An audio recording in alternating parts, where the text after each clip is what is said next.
This week, we talk about inflammation. Also, we'll take the mystery out of adipose tissue and check in to see how many compliments I got this week. Blink, blink, blink, blink. It's just getting weird now. Let's get into it.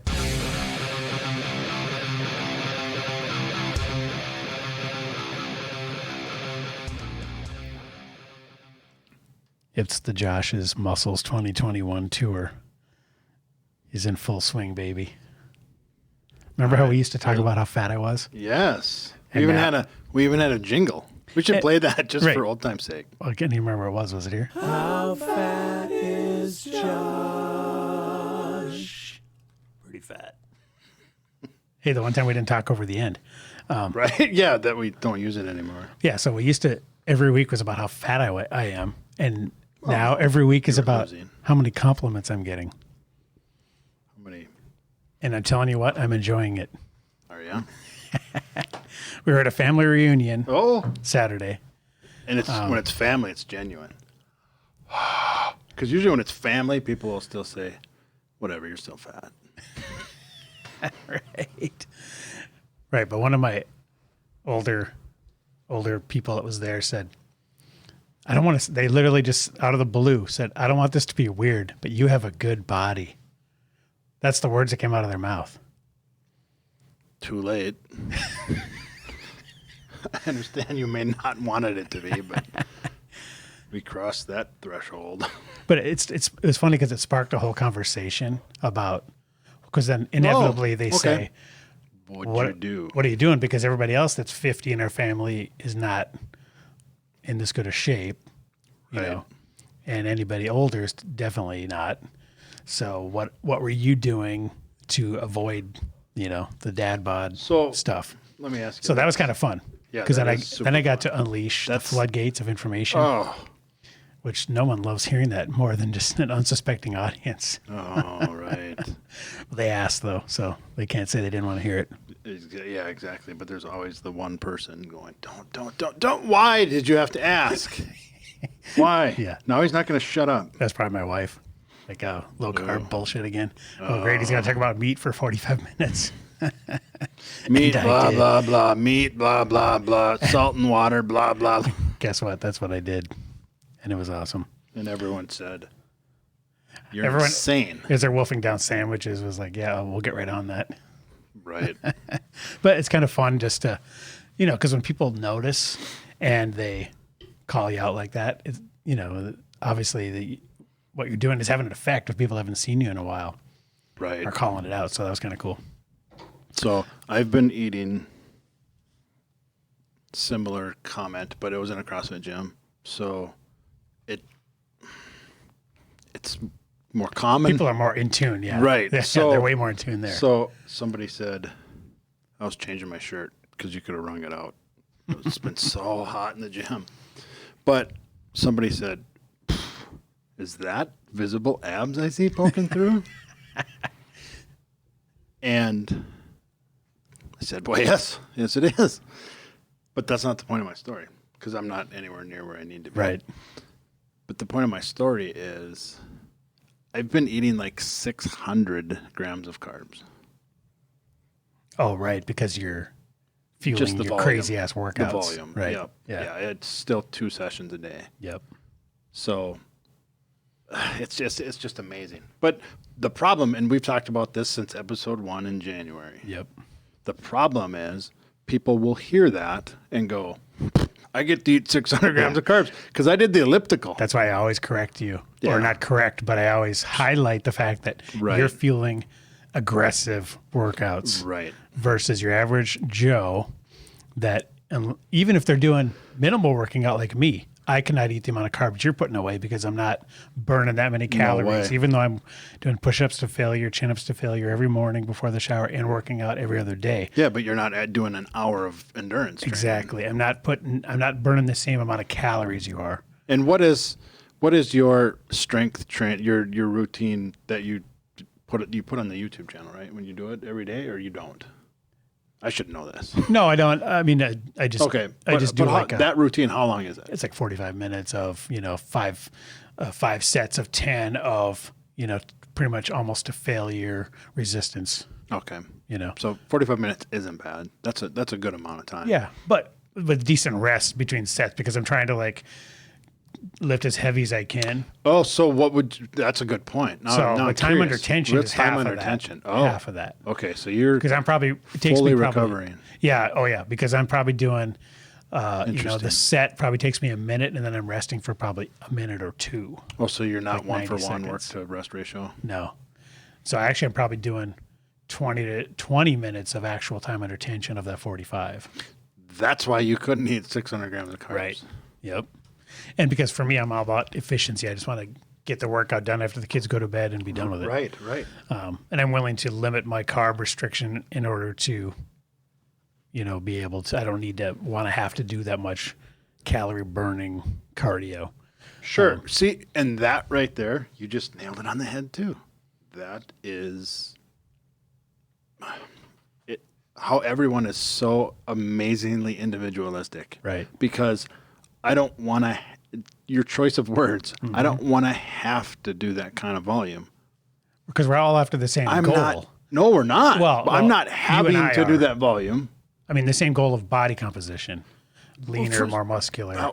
Actually, I'm training. I don't really care about the looks as a byproduct. A bonus. It is. I'm thinking of hitting everyone's family reunion, not just my own. Hey, what are you guys doing in the park? What are you guys doing in the park? Mind if I sit here for a minute? Yeah, you can go ahead. It's low carb.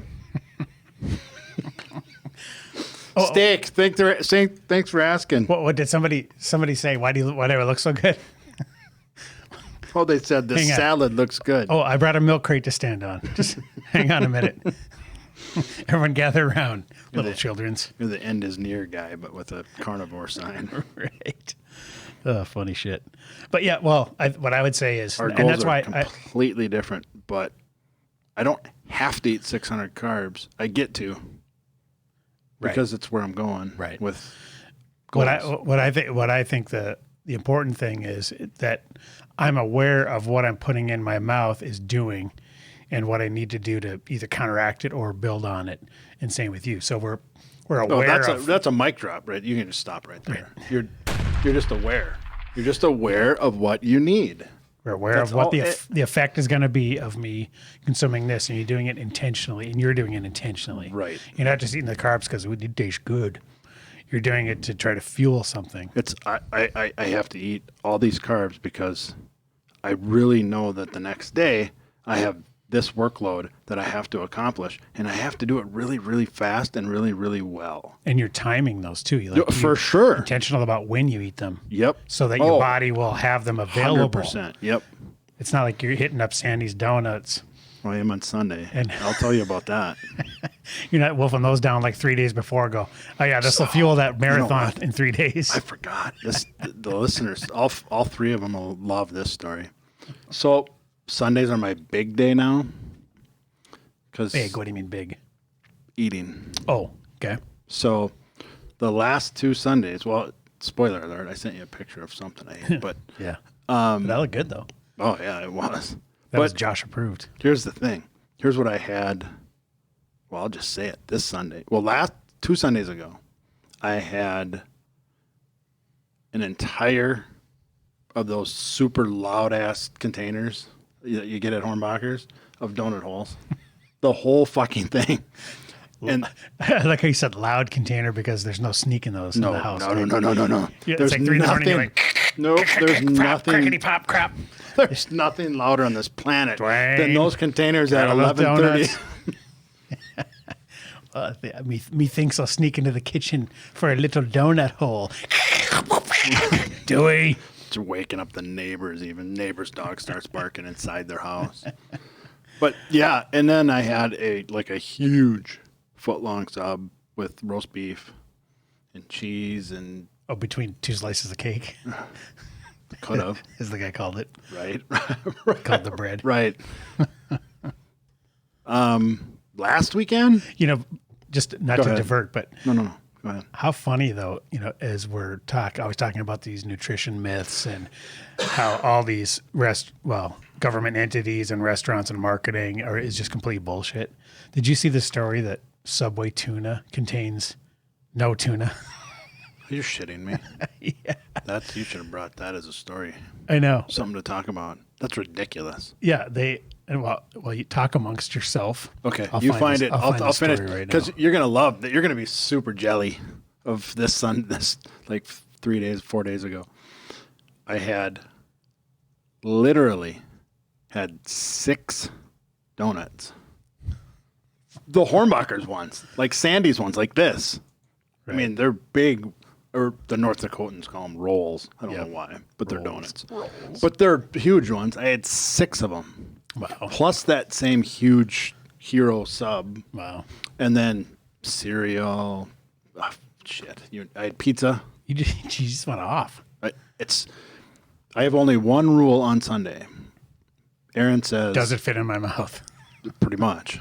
5,000 calories. That's your limit? Yep. Or you got to hit that? I have to hit that. Oh, you have to hit 5,000? Yep. Oh, okay. Yep. Wow. Holy shit. I have to hit 5,000. But here, it gets more fun. You're going to get even more jelly. I have to hit 5,000 and no plants. Now, what's the point of this? Like, is your coach telling you to do this? Yep. It's to build up my glucose levels for training for the week. Oh, okay. But here's what you don't know. Everyone here's like, put me on that fucking plan. Right. Give me that guy's number. I want to do that. Well, starting Monday until the following Sunday, I get 1,850 calories a day of nothing. Which is way below your plants. Oh, for sure. Way below what you're burning. Yep.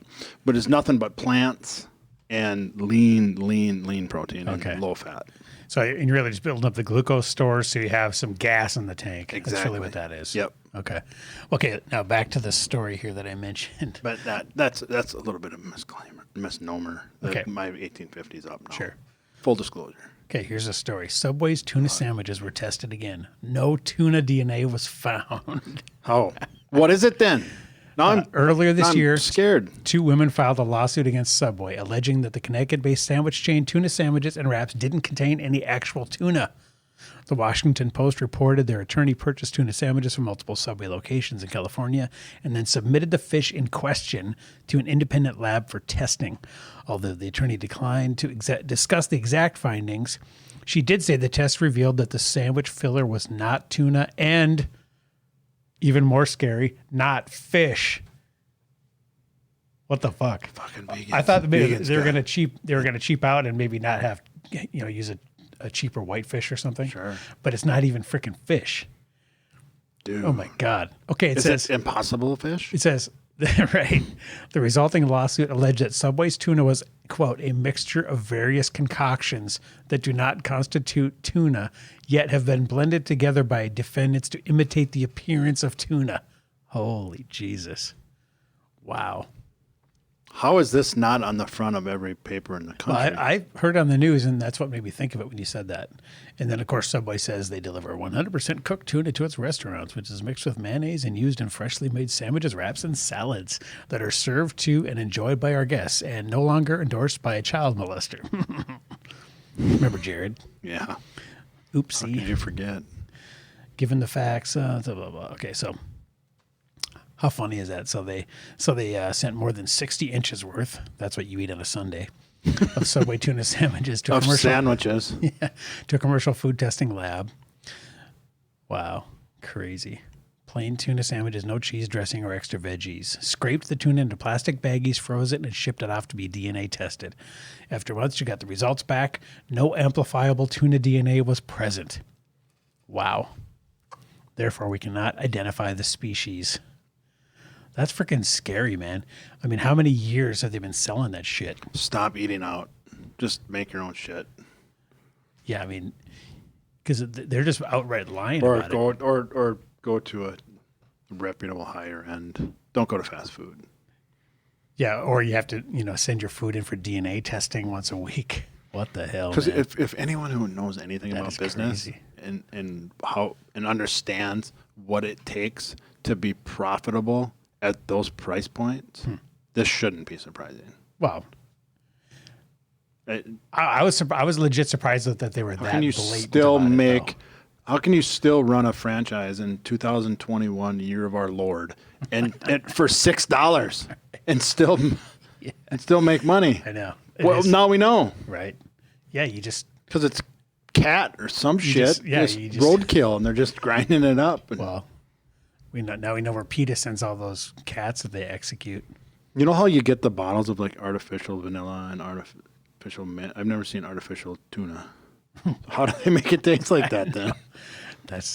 You put enough mayonnaise in, and if it's got tuna-like appearance, that's all they're going for. Because really, you're not tasting the tuna; you're tasting the mayo and the spices and the dill and all the other junk that's mixed in. Could be. So really, it just has to mimic that texture. Sure. Craziness, man. Wow. I like their tuna too. That's why you see Impossible Whoppers, but you don't see Impossible Steaks. Right. Because if you had to eat just a steak, you'd go, okay, this is some bullshit. Oh, no. Haven't you seen the fake steak but made buried out of in tofu? In a bunch of Whopper fixins, it's undetectable. Sure. No, I haven't seen the steak tofu. Yeah, it's I'm sure real. it's something, I tell you what. All right, well, I want to talk quickly about, just to mention, last week we did our interview with Jess Jones.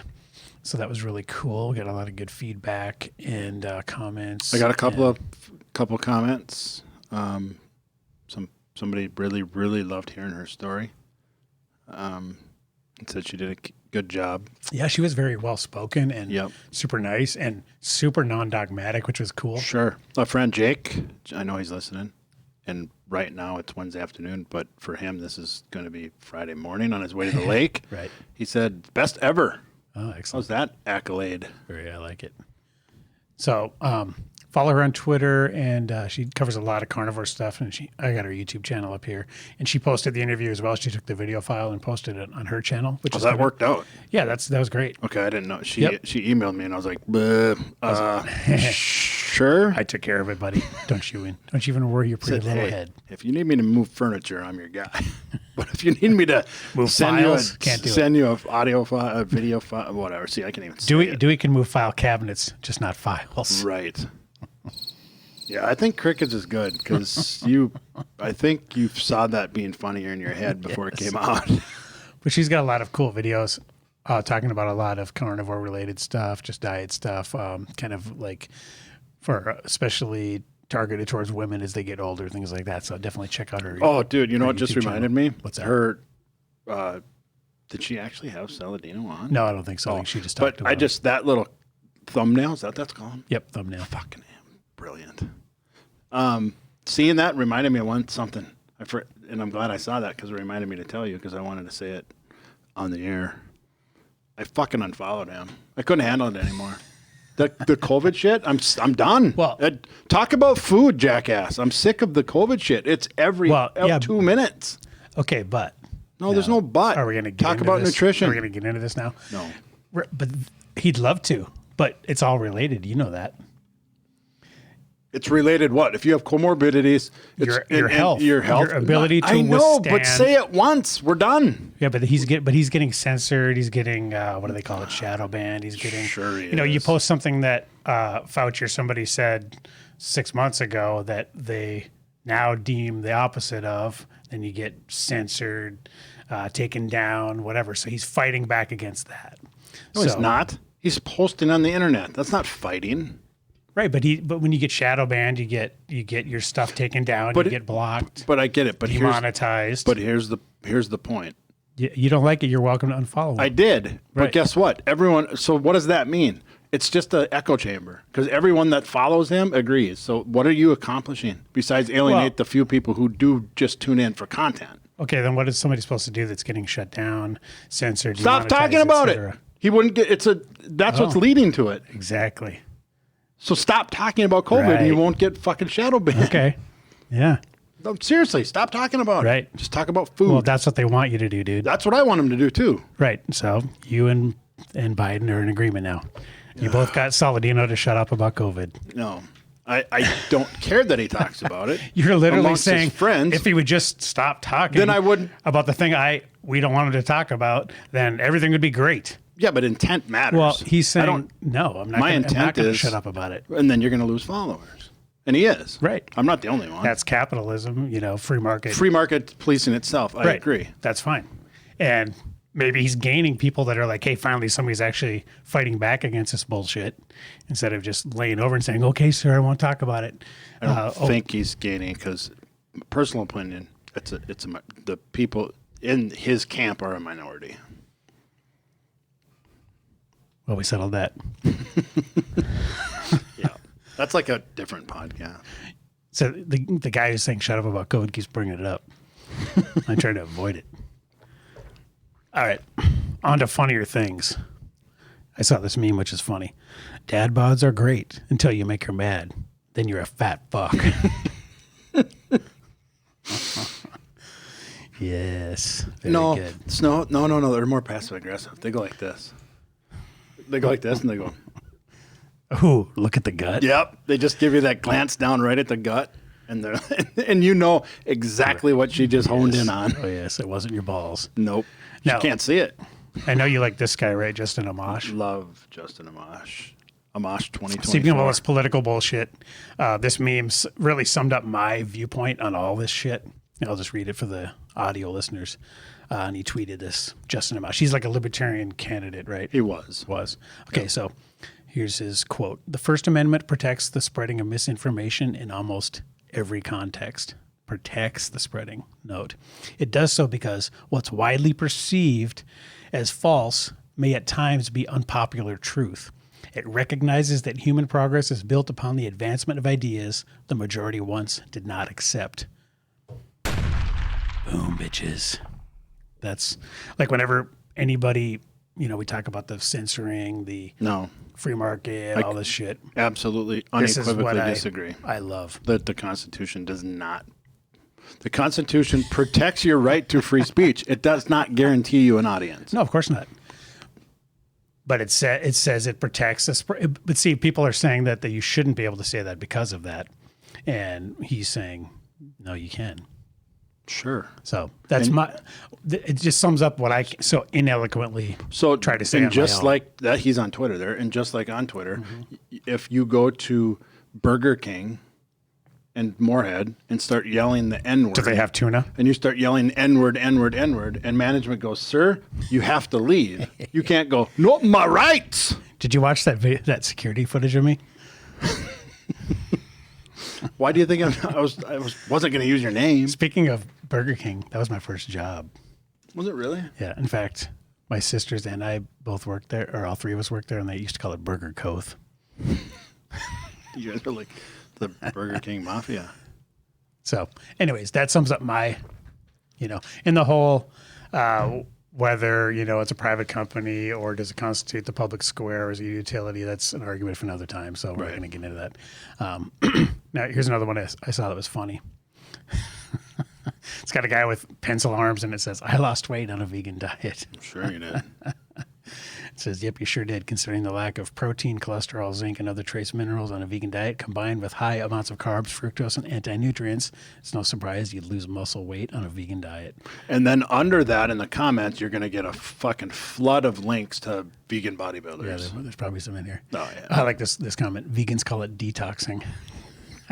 That's good. He looks malnourished. There's always the person that doesn't get the joke.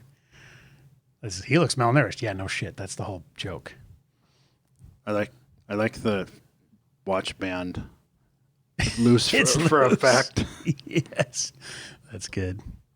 Funny. Is that Rob Lowe? Oh, it is. It's that commercial where skinny Rob Lowe. Yeah, where they CGI'd him. Yep. Right. Exactly. Good shit. All right. So, one more funny thing I saw. Let me zoom in on this one. Okay, here's another meme. It says, people want an A+ body, but their report card looks like sleep D-, nutrition C-, training B, hydration C, stress management D, supplements A+. I hate to break it to you, but you need at least a passing grade in all your classes to have the body you want. That's tough right there. I would take that last paragraph and I'd take it even further. To get the body that you think you can get or that you desire, you better eat straight A's. Right. You need a 4.0. Legit. Yep. And you know what, though? The only one that could be a B is supplements. Well, right. Exactly. Because if nutrition is an A, supplements can do nothing. Right. Yeah, you could probably even fail that class. You can audit that shit. Right. Yeah, that's pretty good. I'd hate to give myself grades in this sleep. My sleep is probably a C. Nutrition, I think, is I give myself an A. Training, I'll give a B. Hydration, C is probably accurate. Stress management, probably a C. Supplements, don't have any, so I guess that's a pass fail. I was a B, A, D plus. Stress management, F. Supplements, C. C. Yep. But because I supplement B12 and vitamin D. And the mighty creatine. And creatine and protein. That's a supplement. Oh, yeah, I guess it is, if you're not getting it through food. So, yeah, that's kind of eye-opening and scary when you think about it, because most people are concentrating on a couple of these. Yeah. And not, unless you're getting all of them. Like I said, you're going to, if nothing else, it's going to take you longer. Like I was watching a video the other day, and I'll put this in the comments because it relates to our topic at hand as well. But just to paraphrase, they took a group of people, the same group of people, and gave them the same exact nutrition for a while. And all they did was modify their sleep. Oh. So they let them get 8 hours of good REM, whatever amount of REM sleep you get in 8 hours. Hour and a half. And then they did all their, measured all their stuff. And then they took the same exact group of people and then just changed it to like 5.5 hours of decent sleep instead of 8. And everything went to shit. Oh, their cortisol fucking skyrocketed. Right. And then they started. Everything that was rebuilding in the night and repairing itself just pretty much stopped doing that. And all their, a lot of their gains ceased. A lot of the benefits of the nutrition and everything else just kind of started to degrade. That was pretty scary to and the shitty part is we celebrate that as a society. It's like it's almost like a badge of honor. Means honor. you're tough. Yeah. You know how tough I am. 3 hours last night. Here I am, half hour early for work. Yeah. Okay, tough guy. I remember one time in the band when I was on the road, we played a street dance on a Saturday in South Dakota, tore down, got in the truck. It's like 3 a.m. now, and drove to Mississippi. What? I thought you were going to say like St. Paul. No. Jeez. We drove to Mississippi, and I drove the whole way. We got there at like 10 p.m. the next night. No way. Yeah. So I don't even know how many hours. I hope the gig was worth it. Well, we were there for a month, but. Oh, okay. But still, I mean, looking back, that was insane. And I don't remember parts of the drive, because I was probably just like a complete robot. Right. Somehow executing the maneuvers, but probably way worse than a drunk driver. Well, it's similar. Yeah. Yeah. So absolutely. Scary shit. That's crazy.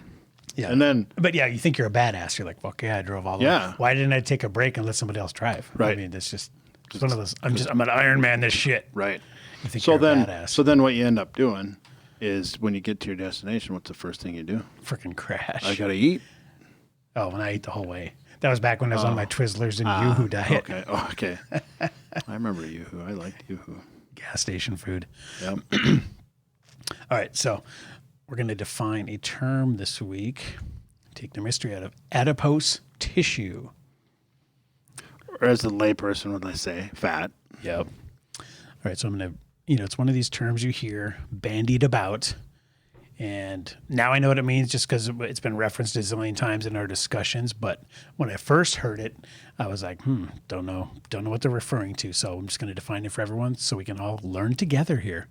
Adipose tissue or fat is an anatomical term for a loose connective tissue composed of adipocytes. Its main role is to store energy in the form of fat, although it also cushions and insulates the body. More cushion for the pushing. That's where that comes from, right?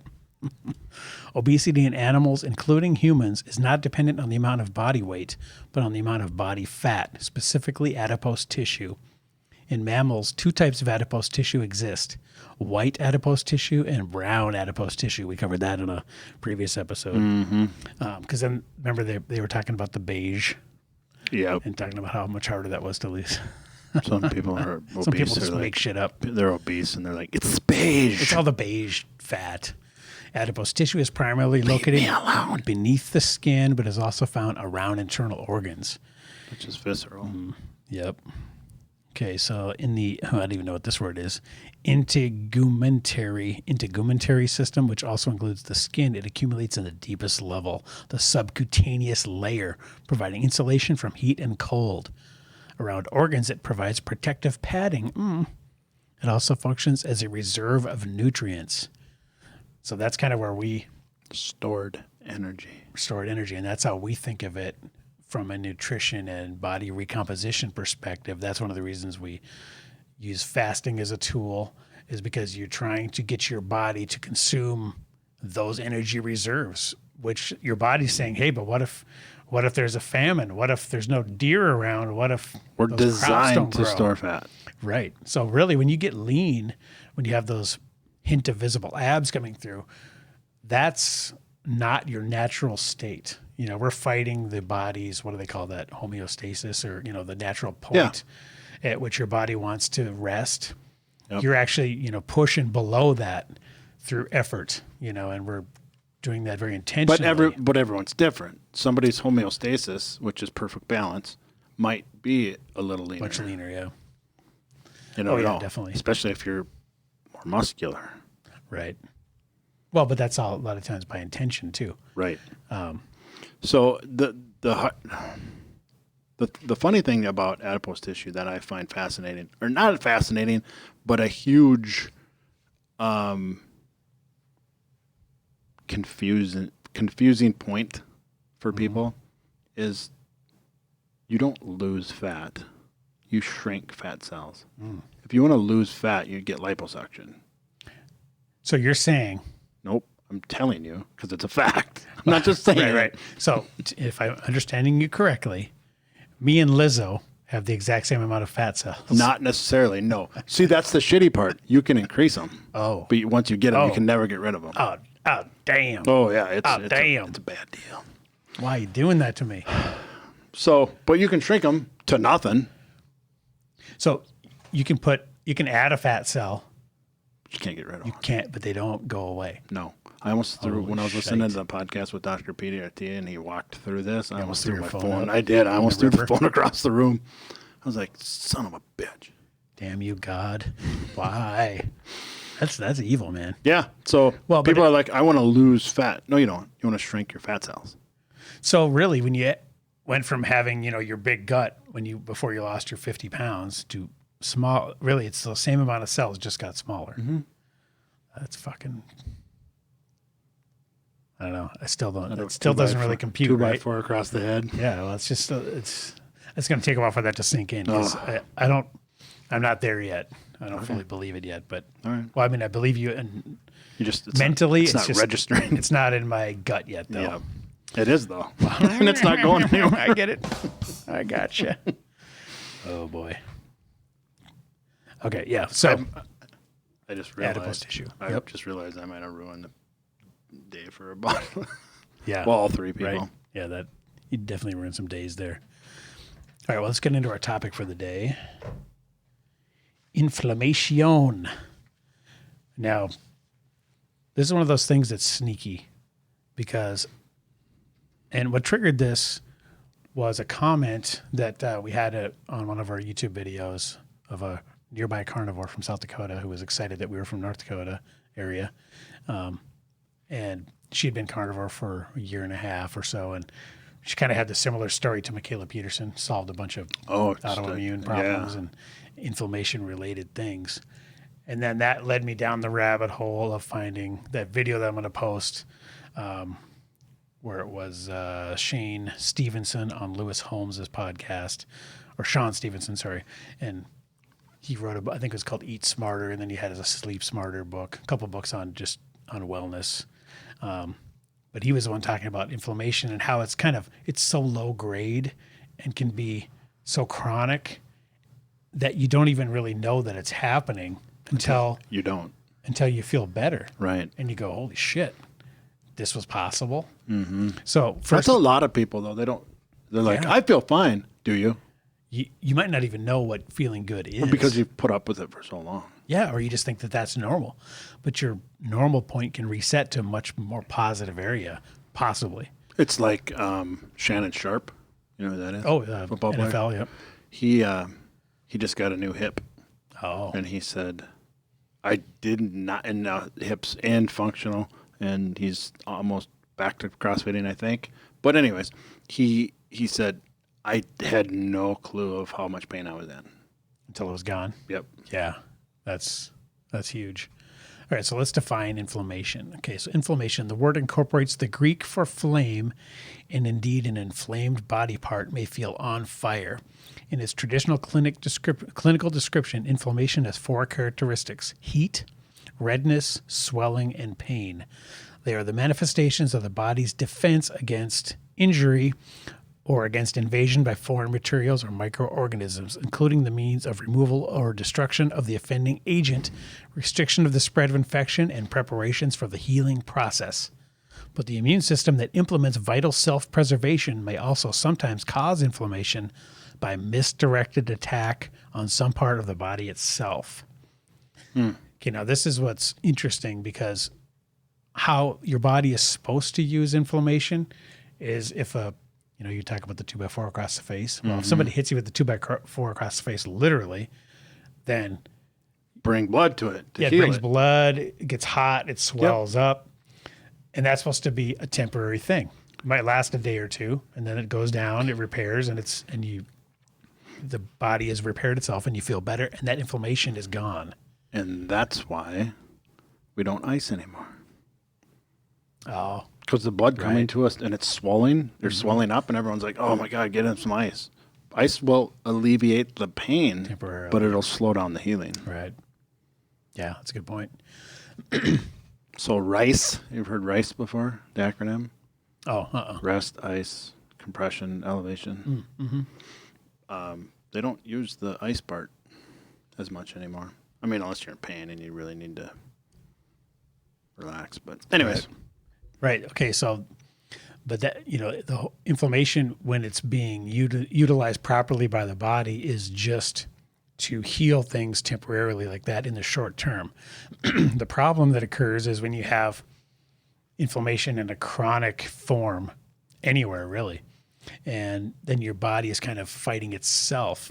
And the key is to what's bringing that on, and how do you prevent it from happening, or reduce it if it is happening, and prevent it from happening in the future. So we're going to get into that. So let's see here. Inflammation can occur anywhere acutely in the skin, around a wound or a sting, or in less visible sites such as the lining of the middle ear, or of the bladder, or of the gallbladder. Chronically, it can be related to persistent infection, ulceration, mechanical or chemical irritation, or autoimmune disease. Whenever inflammation occurs, there are certain local mechanisms in common, despite differences in the precipitating factors and also in the relative prominence of the 4 cardinal features. Even with relatively minor and apparently localized problems, there are whole body responses. Wherever inflammation is located, the condition is given a name ending in -itis. So whenever you see a word like, inflammation, pericarditis for the membranes around the heart, gastritis for the stomach, they stick that suffix on, and that means it's inflammation of whatever that organ is. So that's kind of an overview of what it is. Now, the trick is, how do you tie this back to food? Because really, to me, that's what it's a function of. It's not so much involved in the fitness, unless you get injured. It's not so much related to the fitness side of things. This is really brought on, as far as in our realm, unless you're injured by something, by diet and nutrition. Sure. So, and that's why, a decade ago, not quite a decade ago, half a decade ago, the trend was anti-inflammatory diets. Right. Yeah, I remember hearing that. And what were the markers of those? Like, what was the main ingredients? What did they want you? Was it more of a cutout things, or was it eat this to prevent it, or was it removal of things? This and removal. Okay. Removal of dairy. Oh, dairy. Yeah, high fat. Yep. That's one. Yeah, high fat. Now, how funny is that? Because that's kind of been flipped now, that they don't necessarily blame inflammation on fat. In fact, I found a passage here in The Case for Keto by Gary Taubes. It relates to this. So I'll just read this here. So he's talking about a study here that they did about low carb, high fat, ketogenic way of eating. Physicians who embrace and prescribe the low-carb, high-fat, ketogenic eating believe that these conventional healthy diet hypotheses are refuted daily in their lives and in their practices. After all, many of them and their patients have lived and eaten by these conventional guidelines while they got progressively fatter and sicker, as had I. Some had even been vegetarians, even vegans, but low-carb, high-fat, ketogenic eating was what eventually allowed them to easily lose their excess fat and reverse any progression towards hypertension or diabetes. That's what they directly observed, and that in turn is what their patients experience. No faith is necessary to observe or experience these benefits. Recall what the 100-plus Canadian physicians wrote in HuffPost about their observations, their experiences when their patients embraced low-carb, high-fat, ketogenic eating. What we see in our clinics: blood sugar values go down, blood pressure drops, chronic pain decreases or disappears. That's a big one right there. Lipid profiles improve, inflammatory markers improve, energy increases, weight decreases, sleep is improved, IBS symptoms are lessened, etc. Medication is adjusted downward or even eliminated, which reduces the side effects for patients and the cost to society. The results we achieve with our patients are impressive and durable. Physicians who now prescribe these diets commonly say that they rarely, if ever, prescribe drugs to their patients for blood sugar control or hypertension. Rather, they de-prescribe. They get patients off medications. That's compelling testimony. So, I mean, I know he just listed that along a laundry list of other benefits that people achieve, you know, from that caloric restriction, low carb, high fat kind of way of eating. But the counter argument to the whole thing is going to be it was just the caloric restriction. Right. Exactly. So, and that's what's key. Is it the types of things you're eating? Is it just purely a matter of reducing your adipose tissue, right? Right.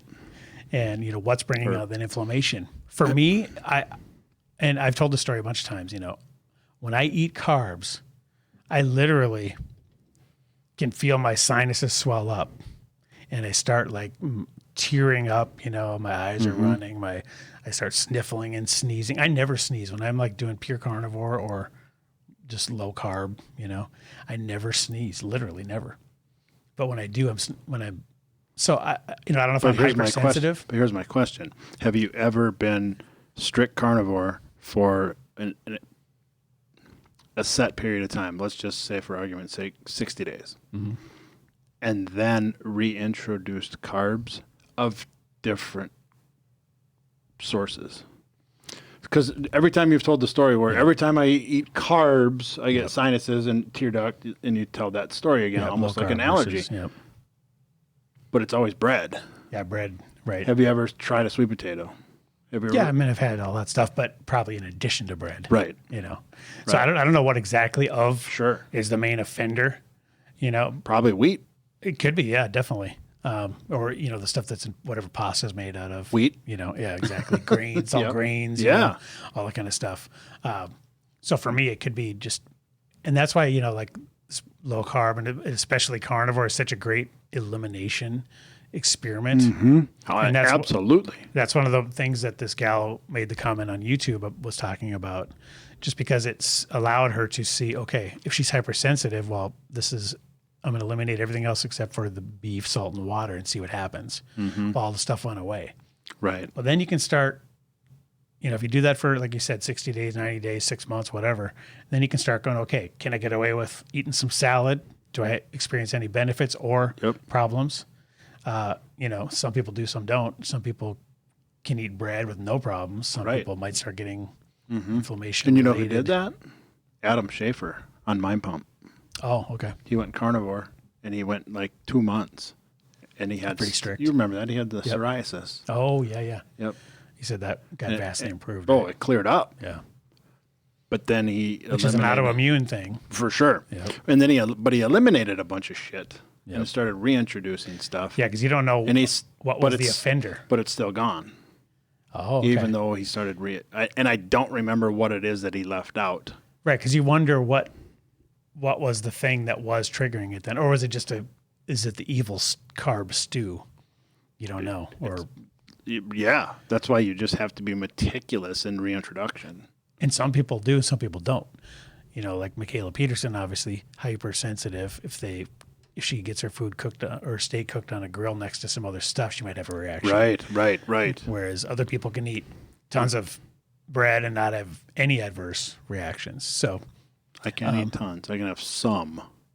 And for me, like I always bring up the plantar fasciitis too, completely inflammation related. Yep. I used to think that was all just stretching, but it didn't never mattered how much I stretched. It never felt good. Right. The only time I do it feels good is when I'm low carb and some version of fasting. Sure. So, it's just that's anecdotal, I know. Sure, and even Michaela Peterson, she's all the time. She's a liar. Sorry, she's a liar. Freudian She's slip. a damn liar. She's an outlier. Right. You can't hear Michaela Peterson's story and go, "That's it. Everybody just eat meat." Right. But her, she's saved her life. Yeah. I mean, it literally saved her life. Yep. Because that's no way to live. Oh God. No. I mean, she has a piece of toast and she's crippled. Yeah, like in bed for 2 weeks. Right. Yeah. She's a crazy, like you said, a crazy outlier. Not liar. As far as I know, she tells the truth. Oh, exactly. But what I would say to anybody that's having any of those types of issues is, what do you got to lose? Do it. Right? Yeah, try it and Hell see yeah. what happens. I'm trying to get Mel to do it, but she can't eat beef. Just doesn't like beef? Just doesn't like it. Well, you don't have to eat beef to do carnivore. You can do fish and chicken and other stuff, right? No. Carnivore's beef. Yeah. Some eggs. But eventually they say you got to wean yourself off the eggs. But does she have problems, though, that she needs to rectify? GI, yeah. Oh, okay. Yeah, she's a mess. Gastrointestinal. She's a mess. Yeah, she is. She's a dumpster fire. Okay. And she knows it, and she's working on it. But right. I think if she did just meat and even as an experiment. Right. Nope. No.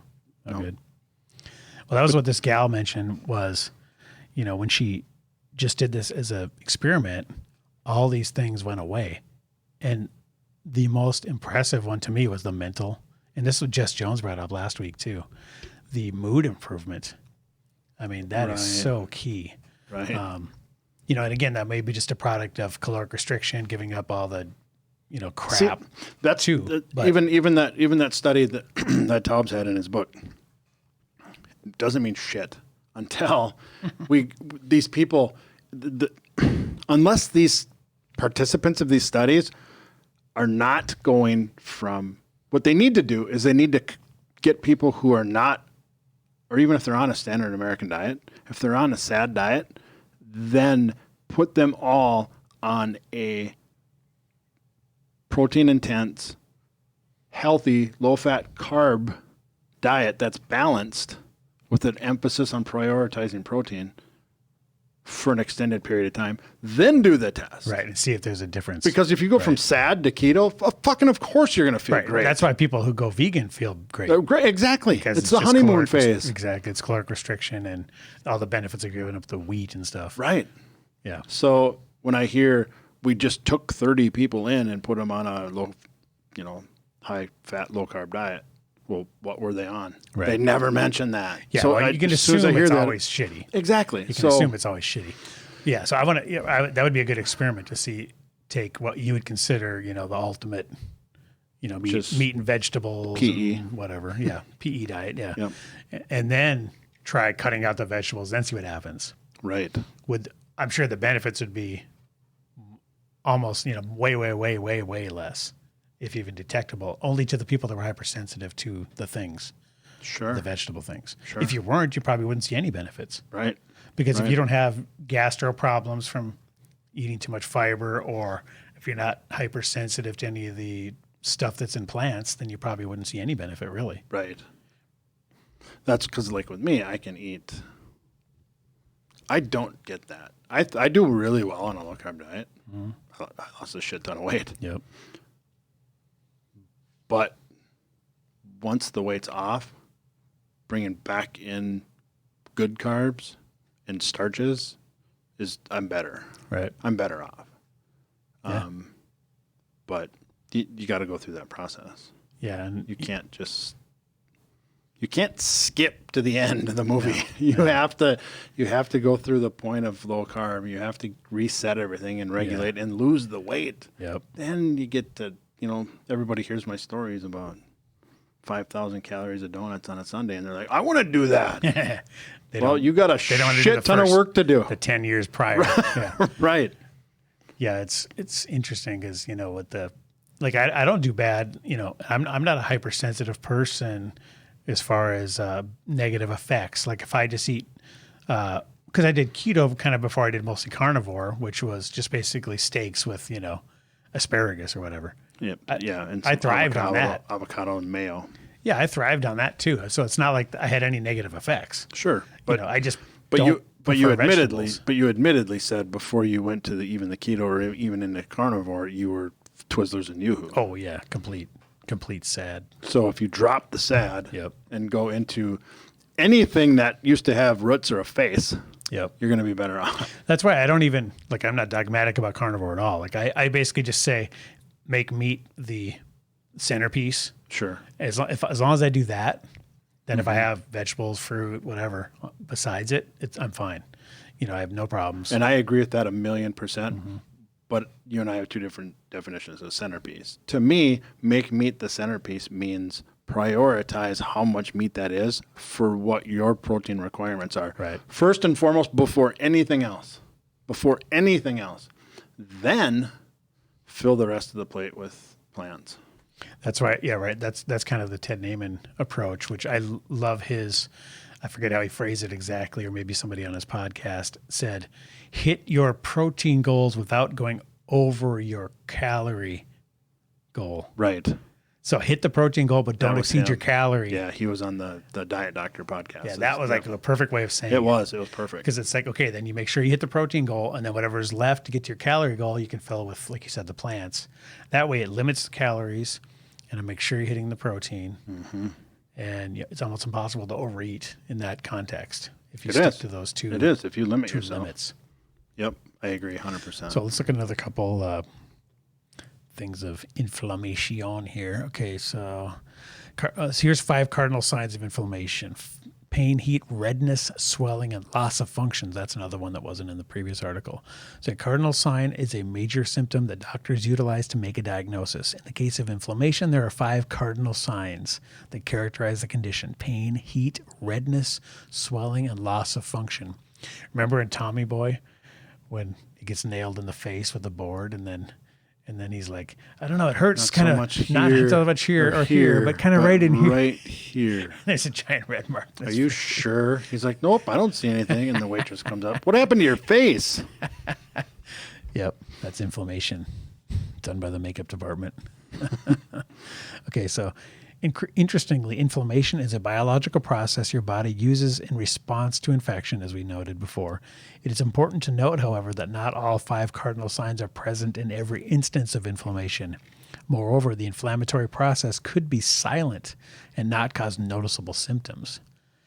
The people that kind of have just always the constant chronic aches and pains, those are the people I want to say, just try elimination diet, for 2 months or something. Just give me a week. Yeah. Most people would probably see a serious benefit. Yep.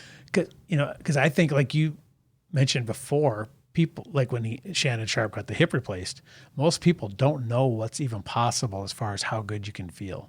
Yep. And if you would just try some, an elimination diet for a week or two and see what your new baseline is, you might be incredibly surprised. Right. Okay. So it says sometimes the immune system triggers an inflammatory response inappropriately. That is the case with autoimmune diseases. The body compensates by attacking its own healthy tissues, acting as if they are infected or abnormal. So that's kind of what Michaela Peterson is going through. Anybody that has rheumatoid arthritis, any of those types of issues. Mm-hmm. That's why preventing this inflammation is so key. And for those types of people, it's crucial to them to be able to function daily. Whereas us, we may or may not be slightly bothered or might gain a little weight or something, but we're not crippled and in bed. Right. So obviously you have to know what your response is. So it says when inflammation process starts, chemicals in white blood cells are released into the body and affected tissues to protect the body. The chemicals increase blood flow to the infected or injured body area, causing redness and warmth in those locations. So that's the, when you get an injury, that's what you said, the heat. That's why we don't ice anymore. Okay, so here's an important point. Inflammation is classified as either acute or chronic. Acute inflammation is short term. Now that's like for an injury. Chronic inflammation is long lasting and even destructive. So that's really, and here's some examples of acute. Okay, an infected ingrown toenail, a sore throat related to the flu, skin cuts and scratches, etc. Now chronic inflammation, here's really what we're concerned with and we think is brought on by different diet stimulus. Chronic inflammation, on the other hand, may continue to attack healthy areas if it doesn't turn off. It can occur anywhere in the body and may trigger any number of chronic diseases depending on the area of the body affected. Examples of conditions that cause chronic inflammation include inflammatory arthritis, asthma, periodontitis, that's gum disease, inflammatory bowel disease. See, whenever I hear anybody that has these, I just want to say, just try an elimination diet for a month. Because I feel like a lot of these are preventable and reversible. All but asthma. I'd call bullshit on that. Yeah, I don't know about the asthma one, but yeah, the other ones. If it's inflammation of the passage of the air passages, why wouldn't you try? Yeah. It's not like we're not sitting here saying that just eating beef, salt, and water is like a magic pill. But if it can solve or reverse a lot of these issues, why wouldn't you want to at least give it a shot? And just know what you need to limit or avoid moving forward. Right, because then if you're a really data-driven type of person, you can, like I think some people have like made spreadsheets and stuff. They're like, okay, I had raspberries, beef, salt, and water, and then now raspberries for a week. See what happens, and then try. Would it even be a week? Well, you try it once, I bet. Yeah, right. Like you with bread, one time, you're like, Jesus Christ, freaking sneezing. Somebody sneezing and cutting hay. Feels like somebody freaking stabbed me in the Achilles tendon with a freaking ball peen hammer. Right. Yeah, it's crazy. So, okay, here's one: loss of function that wasn't in the other article. Inflammation may cause loss of function related to both injury and illness. For example, an inflamed joint cannot be moved properly, or it can make it difficult to breathe due to respiratory infection. Here's one thing: talk about the COVID stuff. Mm-hmm. The reason for all these symptoms is the same. Here's the only time I've seen this word, cytokines, is during COVID talk.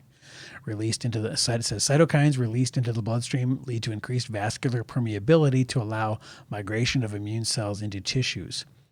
And we're not going down the COVID road, but I'm just going to say the immune response that your body, the reason people have trouble and have serious outcomes with COVID is because of that overreaction of the immune system. And that's why people that are more at risk have the diabetes, overweight. If you have those comorbidities, as they call them, you're way more at risk because this inflammation is there. Right. And, and another thing that I read in Gary Taubes' book was talking about the adipose tissue. Having a larger amount of that can increase the level of inflammation just chronically in your body, just by its mere existence. Sure. So, Well, it's foreign. Right. It's not supposed to be there. Well, a certain amount is, like we said, because your body is trying to. Yeah. No. See, no, you just gave a fucking green light to everybody to be 400 pounds. Right. Said some. That's relative. I am 6 foot, so my sum is more than your sum. I'm 6 foot around. But that's why. But we just have to be. We have to be, semi-accurate on this shit. So. Right. But yeah, when we're trying to lean out and have chiseled abs, we are pushing against our body's natural state slightly. And depending on the person. Depending on that person. If you're saying visible abs, serration in your muscles and tiger stripes in your shoulders and then you can see the lats and a little bit of rib right here. Yep. That's healthy. Yeah. Now, like your typical person in the 60s, by the way. Right. Yeah. When you're 2%, 3% body fat and you're about to go on stage, no. Right. Not healthy. Even those guys, you're pushing. Even those bodybuilders are like, my dick doesn't work. I can barely stand up. They're like, oh, my body's eating itself and I can't even walk. They're completely suffering. Yep. So here's what's really scary to me and, could be the end result of a lifetime of chronic inflammation is Alzheimer's and cognitive related issues. Oh, you mean type 3 diabetes? Type 3 diabetes, right? Again, all when it comes down to it, inflammation related, because that's what's happening to your tissues. And, due to let me just read a little bit here. So let's see. Research shows that people with prediabetes or type 2 diabetes have a higher risk. And this is kind of a link how it's an article called Alzheimer's and Diabetes. What's the link? Okay. Have a higher risk of, let's start over. Research shows that people with prediabetes or type 2 diabetes have a higher risk of getting Alzheimer's disease and other types of dementia later in life. Scientists think there are a few ways that problems with blood sugar control can lead to problems with your memory and thinking. So insulin resistance, okay? When your cells don't use insulin the way they should, that affects the mechanics of your brain. When your cells don't get the fuel they need, so your brain can't work right. Your blood sugar goes up, and over time it can cause harmful fatty deposits in your blood vessels. Too much insulin can throw off the balance of chemicals in your brain. These effects on the brain are so strong that some scientists feel that Alzheimer's related to insulin resistance should be called type 3 diabetes. Boom, there it is. With diabetes, you're at greater risk for heart attack or stroke, and high blood sugar levels can trigger inflammation. None of that is good for your blood vessels. See, that's how it's all tied together, right? So you got to get the blood sugar under control. You got to get the adipose tissue under control. You got to get, and as a result, get the inflammation under control. Because this chronic stuff just permeates every system in your body. And it's all metabolic. It's all metabolic. Yeah. People just don't understand that. And notice we're not talking about curls and bench presses right now. I mean, this is, mostly what you're putting in your mouth. What else we're not talking about is especially within that middle sentence there, underneath inflammation and blood vessel damage. Yep. You know what we're not talking about? Appearance. Oh, yeah. Not at all. That says nothing about your appearance. That has nothing about it. It even says at the end of the sentence, only especially if you're obese. Right. But that's skinny fat. Yeah. That can be anybody. That could be Dr. Gregor. Yeah. I'm talking to you, buddy. Absolutely. Yeah, skinny fat is the most insidious type of road that can lead you down a bad path as far as Alzheimer's and it's diabetes a Trojan and stuff. horse. Exactly, because you don't see it coming. You look in the mirror and you with a suit on and you go, "Hey, I'm all right." That guy's put together. I don't have a giant beer belly. Right. When you see a giant beer belly walking down the street, you go, "Okay, that guy's in trouble." Right. But a skinny fat guy that has tons of adipose tissue, the visceral around fat, the organs, but looks okay in a suit, may not have any muscle tone, but has all that type of internal fat. They're the ones that are really at risk because they don't know it. I have a group of high school friends. And they don't have the urgency. Exactly. A group of high school friends, and one of them he's turned it around in the last year. Good for him. Because he walked up to you at a family reunion and said, "Dewey, you look good." A group of friends, not family. But anyways, his diet and everything was terrible. Right. Horrible. And he was the leanest of us all. Oh. Of all of us high school friends. He was the skinniest, the leanest of all. Even at 40 or whatever? Yeah. Oh, shit. And he had a stroke. Oh, damn. And I said, dude, it's your diet. It's metabolic. And they're like, no, it's just, and every one of my friends just ganged up on me. And they're like, fuck you, it's genes.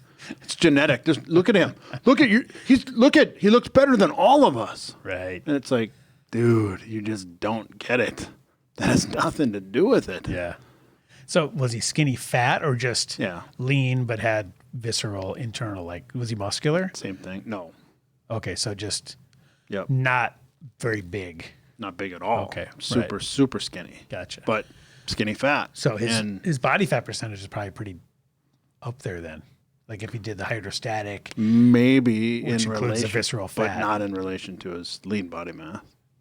Wow. Okay. So. Yeah, so that's really insidious then because it sneaks up on you because anybody that looked at him would have said he's in no trouble. Right. Absolutely. He passed the eye test. Crazy. So yeah, that's dementia, type 3 diabetes, Alzheimer's, all this stuff. It's all tied together. So that's why, this lifetime of this chronic inflammation, but you might not even have all the markers. You might not have pain. You might not, or you might just have a low chronic level of aches and pains. I'm 50, whatever. You just dismiss it as old football injuries. Yeah, you just dismiss it, so you're not doing anything about it. You think there's nothing you can do. So what do you, if you wake up in the morning and go, ugh, you probably have inflammation. Yeah, exactly. It's funny because I get it in my knuckles too. I get it. Well, see, the problem for me is when you train a shit ton, is it inflammation or am I just sore? Is it just, yeah, exactly. That's tough. So here's another article talking about diabetes and inflammation. Diabetes. Just how all this stuff is tied together. I mean, I'll post all these articles in the show Yeah, they notes. even say right there, the good news, an anti-inflammatory diet and exercise plan. Mm-hmm. Stop skipping the exercise, people. Yes. That goes for you too. Oh, Get your heart rate up. God damn it. Bro sesh is good, but heart's a muscle too. I just freaking hate cardio, man. I freaking hate it. Everybody does. Do they? Yeah, it's hard. God. People hate hard stuff. But I like hard lifting weights. Successful people and chin-ups where I'm like quivering. And successful people pursue hard things. I do hard things. Unsuccessful people avoid them. I talk to you every week. That's not hard. That's a highlight of your week. Oh, shit. Here's a cytokine or cytokine things again. Okay. Where'd they go? There's a perfect sentence here. Okay, researchers discovered that in people with type 2 diabetes, cytokine levels, there's that thing related to COVID again, are elevated inside fat tissue. Their conclusion, excess body fat, especially in the abdomen, causes continuous or chronic low levels of abnormal inflammation that alters insulin's action and contributes to the disease. So you know what? Boom. Being fatter makes you fatter. That's what that means. Exactly. Makes it harder to reverse it. You got to get the weight down. You got to get the abdomen size. That's why when we're measuring, when we're tracking my fatness, the main thing we were looking at, other than my body fat percentage, was the waist measurement, because that's the big thing. Like if I go here, yep. I mean, this is hard, but if I go down here, that's soft, yep. and I have that to lose from an appearance standpoint. Right. But above my belly button, I'm pretty good. Yeah. So it's super, super important. You got to do whatever you can do to get rid of that adipose tissue. Can't get rid of it. Earlier. Well, let's make it smaller. You bastard. Yeah. Shrink the cells. Am I going to have to say that every time now instead of lose fat? I'm going to have to say, I mean shrink the fat cells. I don't know. We'll see. Nah, I'm not going to do it. I might. I don't know. You never know what I'm going to latch on to and not let it go. I'm going to stick with lose fat, and everybody knows what I mean. So we're going to wrap it up there, guys. So make sure you're sending us emails to info@fitandfurious.com. What do you want to hear about? What kind of terms have you heard bandied about on podcasts that you don't know what they mean? Who would you want us to interview? Yes. Do you want to be on our show, dear listener? Because I'll talk to anybody. I don't care. If you got a story, we want to hear it. Yeah. All right. Make sure you're watching on YouTube, valuable visuals and weekly extra content. Make sure you check us out anywhere audio podcasts are found. Please subscribe, rate, review, and share. Support the show by going to furiousmerch.com and buying yourself a cool t-shirt. And we will see you next week.